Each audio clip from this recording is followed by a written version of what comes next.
দুর্গাপুজোর কাউন্টডাউন বলছে হাতে আর মাত্র 1.5 মাস সময়।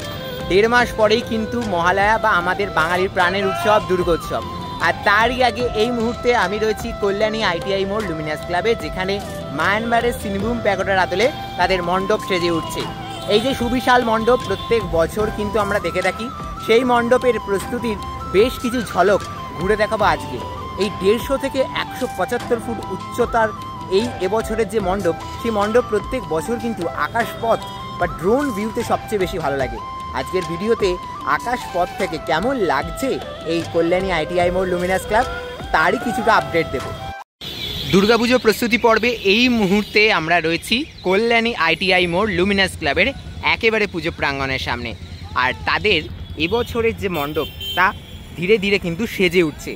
এর আগের প্রস্তুতি পর্বে তোমাদের ঘুরে দেখিয়েছিলাম কিভাবে তাদের মণ্ডপের যে বাঁশের স্ট্রাকচার সেটি সেজে উঠেছে, আর আজকে একেবারে ফাইবারের স্ট্রাকচারে পুরোপুরি মণ্ডপটি সেজে উঠেছে, সেই প্রস্তুতি পর্ব ঘুরে দেখাবো। তোমরা ইতিমধ্যেই জানো কল্যাণী ITI মোড় লুমিনাস ক্লাবের এবছরের যে ভাবনা রয়েছে মায়ানমারের সিনভূম প্যাগোডা, আর সেই সিনভূম প্যাগোডার আদলেই কিন্তু তাদের এবছরের মণ্ডপ সেজে উঠছে।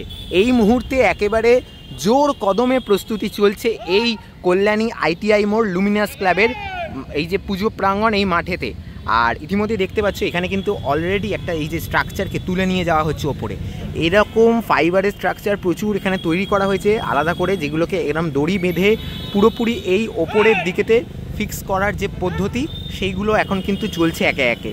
আচ্ছা, বেশ কিছু মুহূর্ত দেখাবো, তার সাথে সাথে একদম মণ্ডপের কাছে যাই। মণ্ডপের কাছে গেলেই দেখতে পাবে এবছরের যে মণ্ডপ একেবারে শ্বেত শুভ্র মণ্ডপ। যেহেতু মায়ানমারের যে সিনভূম প্যাগোডা তোমরা নেট অনলাইন মাধ্যমে দেখতে পারো সেই ছবি, সেখানে একেবারে যেমনটি রয়েছে তার আদলেই তো মণ্ডপ সেজে উঠছে এই ITI মোড় লুমিনাস ক্লাবেতে। আর এই যে একেবারে সামনে রয়েছি, দেখতে পাচ্ছি একটা পার্টকে কিন্তু এখন ওই ওপরে তুলে নিয়ে যাওয়া হবে। ওখানে কিন্তু এখন ফিক্সিং করার যে পার্টটা সেটা চলবে ধীরে ধীরে। আর মণ্ডপের বাইরের দিকটা যেমন সেজে উঠেছে, অন্দরমহলও সেজে উঠেছে, সবই দেখাবো ঘুরে ঘুরে। তবে তার আগে আমি যেটা দেখাবো সেটা হচ্ছে এই অংশটা, যে অংশটায় কিন্তু এরকম প্রচুর প্রচুর ফাইবারের পার্টকে অলরেডি রেডি করে রাখা রয়েছে, রং করা হয়েছে, রং করে সেগুলো শুকোতে দেওয়া হয়েছে। এই রং শুকিয়ে যাওয়ার পর এই এক একটি অংশ কিন্তু চলে যাচ্ছে মণ্ডপের বিভিন্ন অংশে, মণ্ডপের বিভিন্ন ধাপে ধাপে। সেই ধাপ বরাবর কিন্তু সেজে উঠছে এই গোটা কল্যাণী ITI মোড় লুমিনাস ক্লাবের পুজো মণ্ডপ। ইতিমধ্যেই দেখতে পাচ্ছ পুজো প্রাঙ্গণ মাঠেতে এখানে একটা ফাউন্টেন করা হয়, প্রত্যেক বছর এটা করা হয় কিন্তু ফাউন্টেন আরও মানে যাবতীয় সাজসজ্জা করা হয় গোটা মাঠ জুড়ে। সেই প্রস্তুতিও কিন্তু শুরু হয়ে গেছে। এখানে একেবারে মাঠকে কেটে ফাউন্টেন করার পদ্ধতি, আরও যে সমস্ত সাজসজ্জা হবে সেগুলোর প্রস্তুতি কিন্তু চলছে।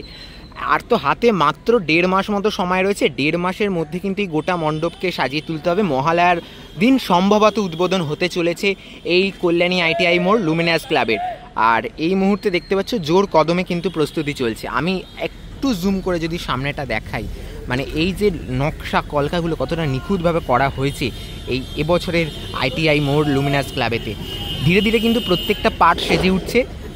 প্রত্যেকটা ধাপ বরাবর যে অংশগুলো রয়েছে, যে দেখতে ধাপ বরাবর অংশগুলো কিন্তু ধীরে ধীরে সেজে উঠছে একদম ওপরের দিকগুলোতে। একদম যদি টপ পার্ট বলি, আমি যখন এসেছিলাম তখন টপ পার্টে কিন্তু এই বাটামের কাজগুলো কিন্তু ছিল না। এই বাটামের কাজগুলো কিন্তু এখন অনেকটা এগিয়ে গেছে। আর এই বাটামের কাজগুলোর মাধ্যমে মোটামুটি স্ট্রাকচারটা একটা বোঝা যাচ্ছে যে কীরকম হতে চলেছে। এবার তো ধীরে ধীরে যখন এই যে ফাইবারের পার্টগুলো লেগে যাবে তখন কিন্তু আরও সুন্দর হয়ে উঠবে। মানে আরও যত দিন এগোবে, কাজ তো একদম যুদ্ধকালীন তৎপরতা এগোচ্ছে, যত দিন এগোবে তত কিন্তু আমাদের কাছে স্পষ্ট হয়ে যাবে একেবারে কীরকম রূপ নিতে চলেছে এবছরের লুমিনাস ক্লাব। এই মাঠটা জুড়ে যে সাজসজ্জাগুলো হয়, মানে লাইটিং থেকে শুরু করে ফাউন্টেন, আরও সব পাথরের রাস্তা থেকে শুরু করে গাছপালা দিয়ে আরও সুন্দরভাবে সাজানো হয়, সেই কাজও কিন্তু শুরু হয়ে গেছে ইতিমধ্যে। এইগুলো দেখেই যে পুজোর যে আমেজটা, সেই পুজোর আমেজটা কোথাও গিয়ে ফিরে পাচ্ছি। এই যতবারই কল্যাণী ITI মোড় আসি না কেন, মানে পুজোর অনেক দিন আগে থেকে মণ্ডপ শুরু হয়। আজ প্রায় 1.5 মাস মতো বাকি, 1.5 মাসেরও কম সময় হয়তো বাকি মহালয়া আসতে। তার আগেই এরকম প্যান্ডেল দেখে সত্যি মানে পুজো ভাইবটা কিন্তু ফিরে পাচ্ছি।